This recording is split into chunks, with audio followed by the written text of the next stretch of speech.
Baik, terima kasih. Selamat sore, Bu Werli dan serta teman-teman.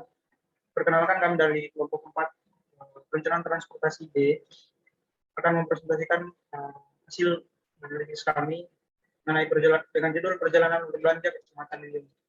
Next. Anggota kelompok kami ada sebenarnya ada 7 orang, namun di sini yang aktif dalam pengerjaan itu hanya ada 6 orang. Yang pertama ada Gilang Yuda, kemudian ada Joshua, kemudian ada saya sendiri di Kiabiti, kemudian ada Dafar Rahman, kemudian ada Ardian Rehan, dan yang terakhir ada Muhammad Askafar. Next. Outline dari presentasi kami pada saat ini, itu yang pertama ada pendahuluan, kemudian profil wilayah dan karakteristik transportasi, kemudian yang ketiga ada analisis dan pembahasan, dan yang keempat rumusan potensi dan permasalahan, kelima program rencana pembangunan, dan yang terakhir next mungkin akan dijelaskan. Baik, selanjutnya adalah pendahuluan. Next. Latar belakang, transportasi merupakan usaha untuk memindahkan barang atau manusia dari suatu tempat ke tempat lainnya. Transportasi disebut juga sebagai permintaan turunan atau derived demand dari adanya permintaan pemenuhan kebutuhan pergerakan akibat kegiatan manusia. Selanjutnya. Tujuan dari perencanaan. Tujuan dari penyusunan laporan akhir ini adalah untuk mengidentifikasi kondisi dan kebutuhan transportasi, serta memberikan usulan program berdasarkan kebutuhan transportasi, guna memecahkan permasalahan transportasi di Kecamatan Wiyung. Selanjutnya. Ruang lingkup kami pada laporan ini adalah pembahasan dalam penyusunan, yaitu penghitungan volume lalu lintas, kapasitas jalan, kecepatan tempuh kendaraan, LOS, TAZ, four-step modeling, dan yang terakhir proyeksi penduduk dengan tema kegiatan perbelanjaan di Kecamatan Wiyung. Next. Profil wilayah dan karakteristik transportasi. Next.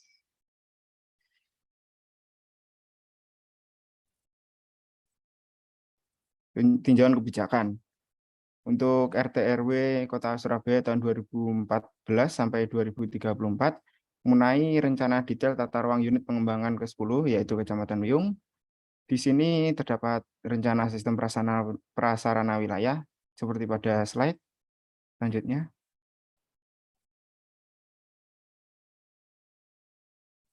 Selanjutnya, rencana jaringan pergerakan dibagi lagi menjadi rencana pembangunan jangka panjang daerah Kota Surabaya dan pembangunan jangka menengah daerah Kota Surabaya. Next. Lalu untuk profil wilayah perencanaan, untuk kependudukan, Kecamatan Wiyung mengalami pertambahan penduduk yang fluktuatif dari tahun ke tahun, di mana jumlah penduduk terkadang naik, terkadang turun, seperti pada slide yang sudah mencantumkan tabelnya. Next. Untuk secara garis besar, seperti ini untuk per kecamatannya. Selanjutnya.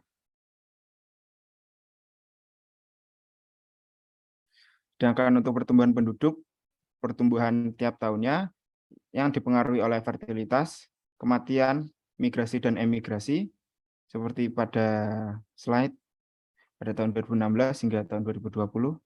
Next. Nah, untuk secara grafiknya seperti ini. Selanjutnya. Untuk kepadatan penduduk dapat dilihat tiap tahun relatif stabil dengan kelurahan terpadat yaitu Jajar Tunggal. Next. Untuk komposisi penduduk yang merupakan pengelompokan penduduk berdasarkan suatu kriteria. Untuk berdasarkan jenis kelamin seperti pada slide. Next.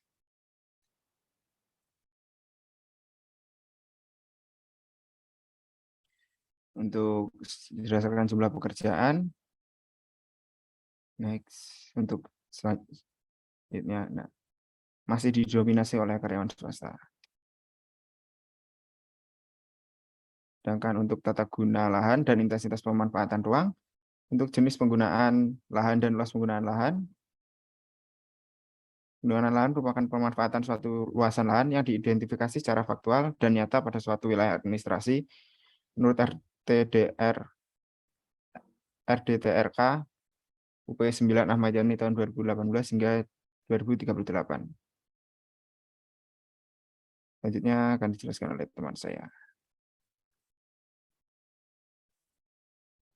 Untuk penggunaan lahan existing di Kecamatan Wiyung ada dua tadi. Pertama ada zona perumahan zona, merupakan jenis yang mendominasi penggunaan lahan existing di Kecamatan Wiyung yang dapat diamati dari persebaran penggunaan lahan perumahan yang merata pada Kecamatan Wiyung. Lalu kepadatan tinggi ini merupakan subzona wilayah perencanaan yang memiliki kepadatan bangunan 100 sampai 10.000 rumah per hektar. Untuk perumahan kepadatan sedang ini memiliki kepadatan bangunan 40 sampai 100 rumah per hektar. Lalu pada kepadatan rendah ini memiliki 10 sampai 40 rumah per hektar. Dan kalau perumahan kepadatan sangat rendah ini kurang dari 10 rumah per hektar. Lalu ada perdagangan dan jasa. Pada Kecamatan Wiyung, kawasan perdagangan dan jasa memiliki proporsi yang paling sedikit, yaitu terletak pada suatu komplek di Kelurahan Karah, satu komplek di Kelurahan Kebonsari, dan satu komplek di Kelurahan Pagesangan. Untuk koefisien lantai bangunan atau KLB, perbandingan antara luas seluruh lantai bangunan gedung dan luas persil atau kafling. Pada suatu peraturan zonasi, KLB minimum dan maksimum ditetapkan dengan pertimbangan harga lahan, ketersediaan, dan tingkat pelayanan prasarana. Next. Untuk pendapatan per kapita di wilayah Wiyung, ini berdasarkan hasil kuesioner pada Kecamatan Wiyung, rata-rata pendapatan pada 23 responden adalah sebesar 5 tertinggi adalah 20 juta per bulan dan pendapatan terendah adalah 350.000 per bulannya. Next. Untuk aktivitas ekonomi di sini ada perdagangan. Yang pertama ada pasar. Sebagai salah satu wadah terjadinya interaksi jual beli memiliki peranan bagi produsen maupun konsumen. Pasar bagi konsumen adalah tempat untuk memperoleh barang atau jasa yang konsumen butuhkan. Next. Selanjutnya ada sentra wisata kuliner. Ini menyediakan beberapa fasilitas pelayanan dan aktivitas kuliner yang cukup lengkap untuk memenuhi keperluan wisatawan yang dibuat untuk memenuhi kebutuhan rekreasi dan maupun relaksasi. Di Kota Surabaya telah menyediakan beberapa sentra sebagai wadah kegiatan wisata kuliner seperti yang ada di Kecamatan Wiyung. Next. Untuk sarana perdagangan dan jasa di Kecamatan Wiyung, ini ada dua, yaitu pasar dan minimarket. Di masing-masing kelurahan terdapat Wiyung atau satu pasar dan 16 minimarket atau swalayan. Lalu di Kecamatan Babatan, Balas Krumpik, Jajar Tunggal tidak ada satupun pasar. Namun di sini ada 9 minimarket di Kelurahan Babatan, 13 minimarket di Balas Krumpik, dan 16 di Jajar Tunggal. Next. Lalu untuk karakteristik transportasi di Kecamatan Wiyung ini kondisi jalan dan pengerasan jalan. Ada di Jalan Tol Surabaya, ini fungsinya adalah jalan arteri, pengerasannya aspal. Lalu ada di Jalan Maastricht, ini adalah jenis jalan kolektor, pengerasannya aspal. Lalu Jalan Menganti, ini adalah jalan lokal primer, pengerasannya aspal. Lalu juga ada di Pondok Wiyung, adalah jenis jalan lingkungan, pengerasannya ini paving. Next. Lalu untuk kondisi jalan ataupun dimensi jalan, ini ada beberapa 3 gambar di Jalan Raya Wiyung, seperti gambar nomor 1, lalu gambar Jalan Menganti di gambar nomor 2, dan nomor 3 adalah Jalan Babatan Unesa. Next. Oke, selanjutnya adalah profil wilayah perencanaan pada pola pergerakan. Nah, untuk pola pergerakan di ini ya, Kecamatan Wiyung ini itu pergerakan menuju sarana perdagangan jasa yang ada di Kecamatan Wiyung seperti pasar atau pusat perdagangan jasa di Kecamatan Wiyung biasanya terjadi pada pagi hari. Untuk pola pergerakan orangnya. Nah, dan untuk next.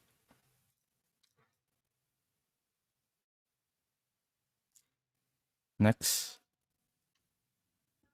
Nah, dan untuk pola pergerakan barang itu kebanyakan ini ya, pergudangan, perdagangan, jasa, industri dan sebagainya. Dan untuk Wiyung ini secara umum terjadi pada jalan utama Kecamatan Wiyung ya. Next. Nah, untuk sistem angkutan umum di sini ada 2, yaitu Jayabaya Lakar Santri dan Jayabaya Wisma Lidah Kulon.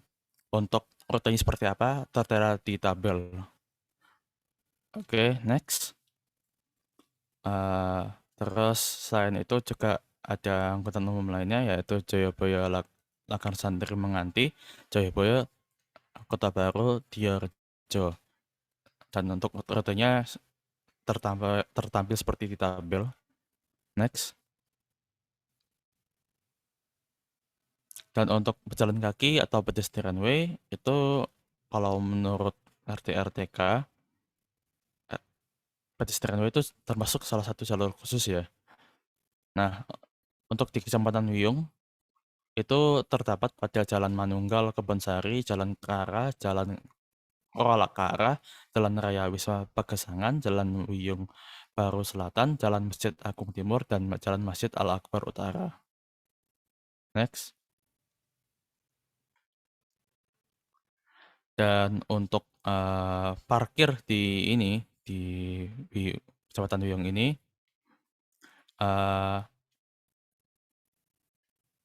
kebanyakan masih ini ya, masih menggunakan di luar jalan ya, sehingga bisa dilihat di sini parkir di salah satu mall yang ada di ini ya, Jalan Menganti Babatan. Oke, next. Oke, selanjutnya dijelaskan oleh teman saya.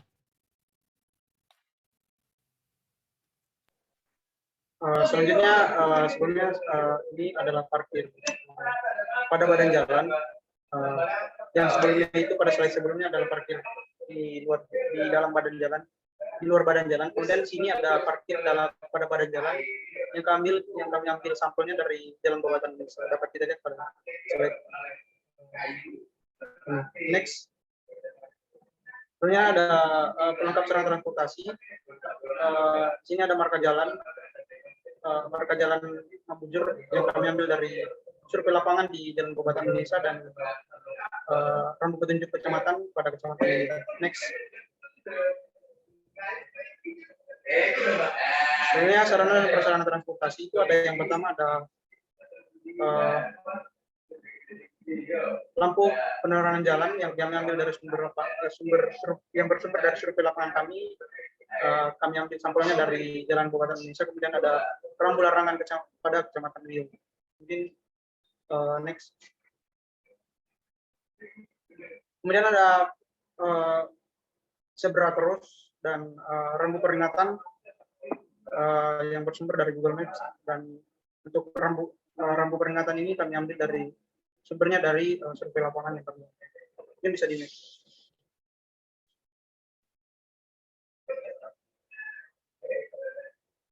Sebenarnya ada sistem sirkulasi transportasi yang berdasarkan pengamatan yang kami lakukan secara umum. Sirkulasi transportasi di Kecamatan Wiyung itu terjadi dikarenakan kegiatan yang ada di dalamnya. Melalui pengamatan yang kami lakukan itu hanya dapat melihat dengan jelas sirkulasi transportasi eksternal dan internal dan eksternal yang berada di atas Jalan Tol Surabaya Porong. Namun pengamat menduga bahwa tetap ada sirkulasi lain seperti internal dan internal maupun sebaliknya, karena di dalam Kecamatan Wiyung sendiri didominasi sebagai permukiman. Mungkin bisa di next.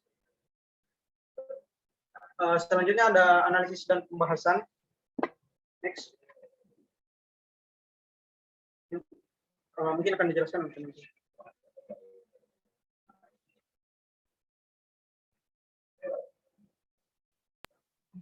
Baik, untuk selanjutnya saya akan melanjutkan untuk analisis dan pembahasan. Yang pertama adalah traffic analysis zone, yaitu bisa disingkat juga dengan TAZ, adalah representasi zona yang digunakan untuk permodelan travel demand. Dan ini juga merupakan hal yang penting untuk dilakukan analisa dan permodelan transportasi untuk unit analisisnya. Selanjutnya,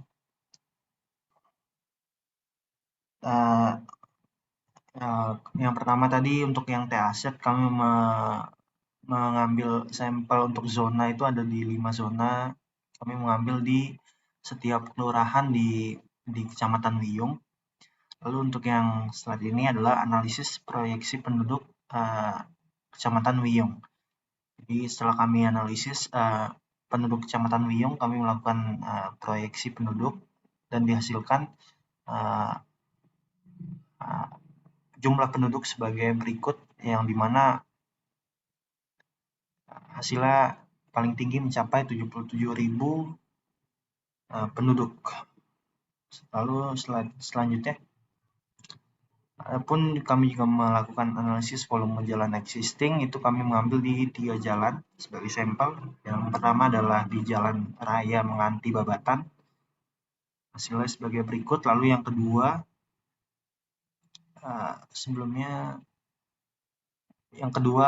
yang selanjutnya itu ada di Jalan Raya Menganti Wiyung. Lalu selanjutnya, yang selanjutnya ini adalah tabel rasio kendaraan di Kota Surabaya. Berdasarkan hasil analisis yang sudah kami lakukan, kami mendapatkan hasil rasio pertumbuhan kendaraan sebagai berikut, dan ada pun juga jumlah kendaraan proyeksi yang sudah kami dapatkan di masing-masing ruas jalan. Yang pertama tadi ada Menganti Babatan, lalu yang kedua itu adalah Jalan Babatan Unesa, lalu yang ketiga itu Jalan Raya Menganti Wiyung. Dan yang paling banyak mencapai volume yang paling tinggi itu terdapat di Jalan Raya Menganti Babatan. Lalu selanjutnya, adapun hasil analisis kapasitas jalan yang kelompok kami sudah dapatkan adalah sebagai berikut. Lalu boleh next. Ini merupakan hasil analisis derajat kejenuhan dan tingkat pelayanan ruas jalan di jalan existing di Kecamatan Wiyung. Ini berdasarkan 3 ruas jalan tadi. Ini masih tingkat pelayanannya cukup baik.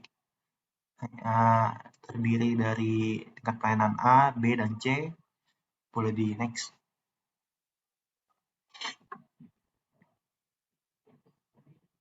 Next. Namun di Jalan Raya Menganti Wiyung ini masih terdapat ruas jalan yang masuk kategori yang cukup kurang pelayanannya, yaitu di Jalan Raya Menganti Babatan pada jam-jam sibuk, yaitu pada pagi hari dan pada sore harinya. Namun selain itu ruas jalan ini sudah cukup baik. Next. Dan selanjutnya ini adalah analisis derajat kejenuhan dan tingkat pelayanan ruas jalan proyeksi pada tahun 2027. Di mana pada proyeksi ini kami mendapatkan bahwa nilainya sudah sangat besar. Jadi kapasitas jalan ini sudah kurang memadai dan mendapatkan nilai tingkat pelayanan E. Selanjutnya,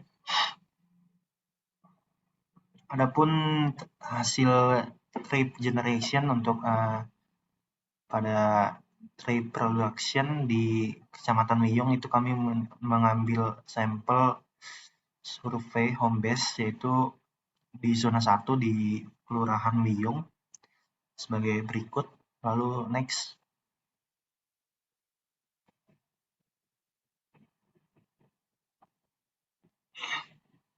Lalu selanjutnya ada di zona 2 di Kelurahan Babatan, di zona 3 juga di Kelurahan Jajaran Tunggal. Next. Dan yang terakhir itu di zona 4, yaitu di Balas Klumprik, Kelurahan Balas Klumprik.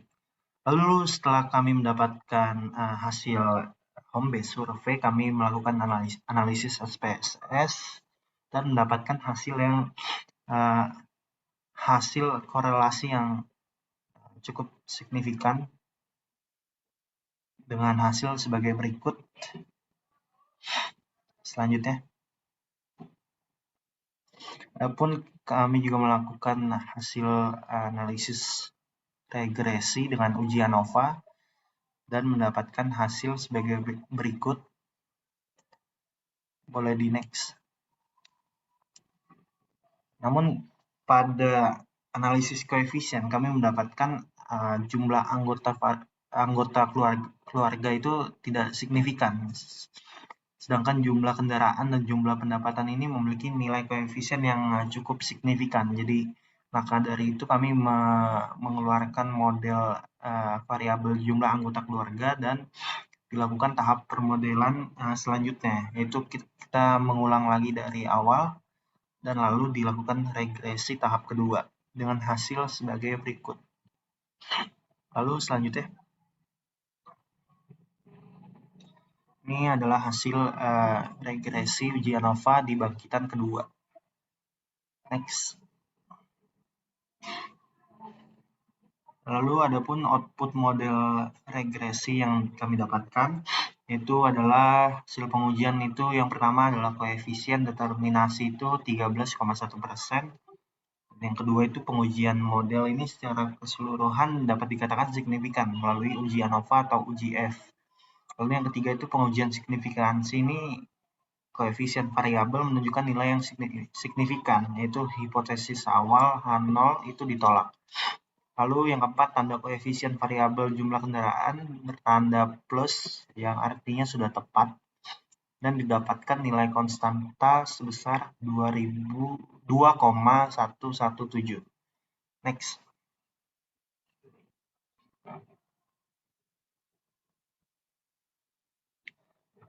Ini adalah tabel jumlah bangkitan perjalanan berbasis rumah tangga di Kecamatan Wiyung. Berikut tabelnya hasil analisis kelompok kami. Lalu bisa di next. Adapun yang kedua ini trip attraction yang mana kami mengambil di tiap-tiap zona itu pusat perbelanjaan yang ada dengan mengambil sampel jumlah pengunjung dan jumlah lantai dan juga luas bangunan. Next.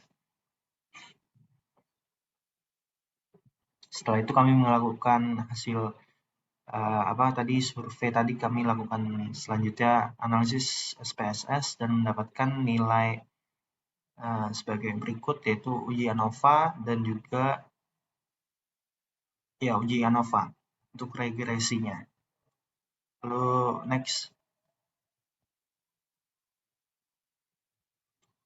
Lalu poin-poinnya adalah pada hasil pengujian itu koefisien determinasi itu mencapai 99,8% dan pengujian ini bisa dikatakan signifikansi melalui uji ANOVA atau uji F.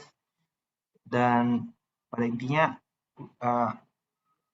sudah bisa dikatakan signifikan melalui setiap pengujian tadi dan tanda koefisien variabel luas itu tadi bertanda plus yang artinya sudah tepat. Juga didapatkan nilai konstanta sebesar 978,007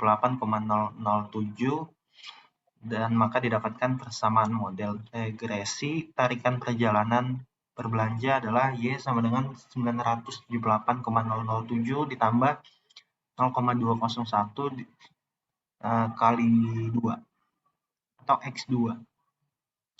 Perhitungan itu juga jumlah tarikan pergerakan berbelanja dihasilkan dari perkalian antara nilai rata-rata setiap zona untuk setiap model dengan jumlah tempat berbelanja yang ada di setiap zona. Pada contoh kasus ini, maka total tarikan per zona dihitung sesuai dengan formula TI sama dengan HI dikali Y. Dengan TI adalah jumlah tarikan di dalam zona tersebut dan HI adalah jumlah tempat belanja di zona tersebut. dan X2I adalah rata-rata nilai X2, yaitu nilai luas bangunan di zona tersebut. Maka tabel jumlah tarikan perjalanan di Kecamatan Wiyung adalah next. Ini adalah tabel total bangkitan dan tarikan di perzonanya di Kecamatan Wiyung. Yang paling tinggi ada bangkitan di zona 2, yaitu zona di Babatan. Boleh di next. Selanjutnya akan dijelaskan oleh teman saya. Selanjutnya untuk analisis trip distribution, ini merupakan matrik asal tujuan berdasarkan hasil trip generation sebelumnya. Ini bisa di-next saja. Kemudian kami melakukan analisis dengan private segment, dan ini merupakan tahap matriks waktu tempuh yang berdasarkan survei yang kami lakukan. Kemudian bisa di-next.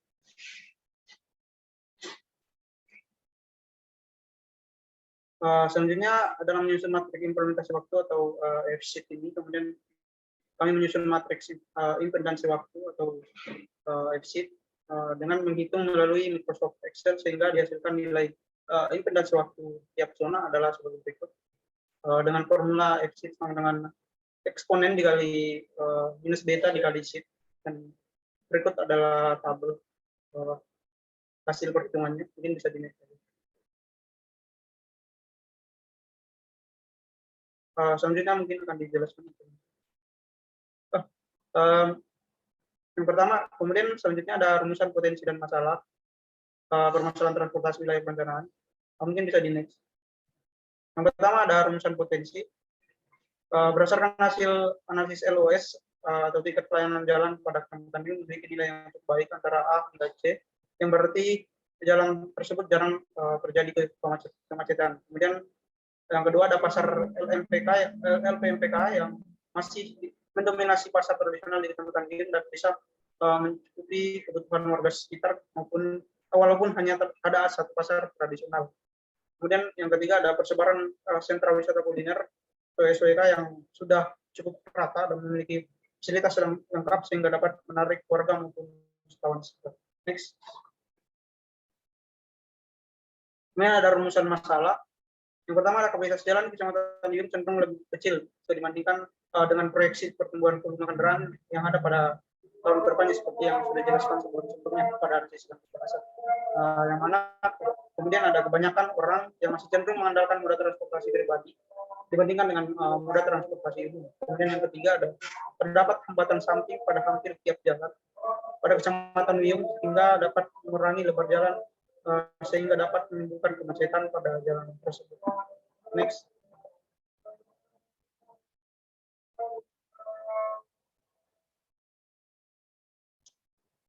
Kemudian lanjutan dari rumusan masalah sebelumnya, yaitu yang keempat ada masih belum meratanya fasilitas jalur pedestrian pada jalan-jalan Kecamatan Wiyung sehingga mau tidak mau para pejalan kaki harus menggunakan bahu jalan untuk berjalan. Kemudian yang keenam ada kondisi kendaraan umum yang perlu direhabilitasi karena umur kendaraan sudah terlalu tua dan terlihat kurang terawat. Kemudian ada rute angkutan umum yang masih belum rata dan masih belum ada pembagian rute yang jelas sehingga membuat para penumpang yang masih baru takut untuk salah tujuan. Kemudian ada pasar LMPK yang masih perlu penambahan fasilitas pendukung, terutama lahan parkir yang masih sering memakai atau memakan badan jalan. Next. Selanjutnya mungkin akan dijelaskan oleh teman saya. Ya, selanjutnya adalah program rencana pengembangan. Next. Sini yang pertama adalah pelebaran jalan. Salah satu bentuk perencanaan yang dapat dibuat dan sesuai dengan kondisi existing dalam pengembangan jaringan jalan untuk pembangunan jalan adalah pelebaran jalan. Menurut Peraturan Menteri Perhubungan Nomor 96 Tahun 2015 tentang pedoman pelaksanaan kegiatan manajemen lalu lintas menetapkan bahwa tingkat pelayanan yang diinginkan pada jaringan jalan seperti jalan arteri dan pengumpul bagian depan minimal harus bernilai B. Berdasarkan perkiraan volume kendaraan existing di Kecamatan Wiyung, terdapat beberapa ruas jalan dengan pergerakan besar seperti B. Nilai jalan raya Wiyung berdasarkan analisis level of service adalah B dan C, yang artinya lalu lintas stabil dan kecepatan terkendali. Next.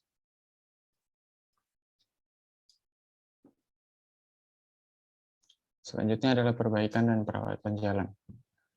Perbaikan dan perawatan jalan termasuk dalam rencana pengembangan infrastruktur jalan yang bertujuan untuk meningkatkan sirkulasi lalu lintas sekaligus mengurangi kemungkinan terjadinya kecelakaan. Untuk kondisi perkerasan aspal sendiri dalam kondisi baik, namun ada beberapa jalan yang mengalami penipisan dan juga bergelombang. Next. Selanjutnya adalah rencana perkerasan jalan. Untuk perkerasan jalan ini terdiri dari berbagai jenis, mulai dari aspal, paving, serta tanah atau pasir. Untuk rencana ke depannya terdapat 2 jenis jalan yang ingin dikerjakan, yaitu aspal dan paving. Untuk perkerasan aspal direncanakan untuk jalan lokal yang berkondisi buruk, sedangkan perkerasan paving terletak di jalan lingkungan, terutama di jalan yang benar-benar tidak beraspal. Next. Selanjutnya adalah rencana pengembangan pedestrian atau jalur pejalan kaki yang pada dasarnya merupakan sarana dasar untuk membawa pejalan kaki dari dan ke pusat kegiatan. Konsep penyediaan fasilitas pedestrian dapat diintegrasikan dengan penyediaan angkutan massal yang merupakan bentuk integrasi dari rencana transportasi berkelanjutan. Next. Selanjutnya adalah rencana pengembangan moda transportasi umum. Berdasarkan hasil survei dan analisis menunjukkan fakta bahwa Kecamatan Wiyung tidak memiliki angkutan umum yang cukup untuk melayani semua rute yang ada. Namun nyatanya angkutan umum masih sulit ditemui dan jarang digunakan, walaupun rutenya sudah ada. Next.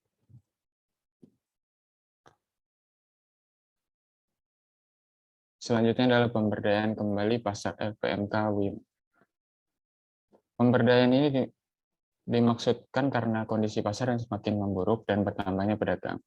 Tujuannya ialah merevitalisasi pasar LPMK untuk melayani masyarakat, sehingga dapat mengurangi tujuan belanja di luar zona dan mengurangi kemacetan perjalanan.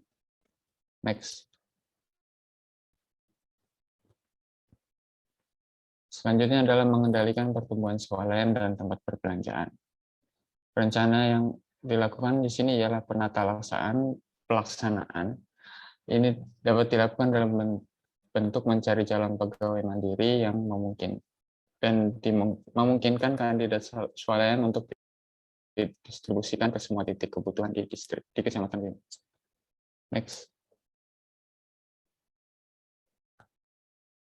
Untuk selanjutnya ialah kebijakan mengenai pengaturan parkir dan pedagang kaki lima. Berdasarkan hasil penelitian, hambatan dalam perjalanan transportasi ialah adanya parkir liar mobil dan sepeda motor pada bahu jalan. Oleh karena itu, untuk mengatasi penyalahgunaan ruang jalan, diperlukan kebijakan mengenai pembatasan parkir dan pengelolaan PKL. Next.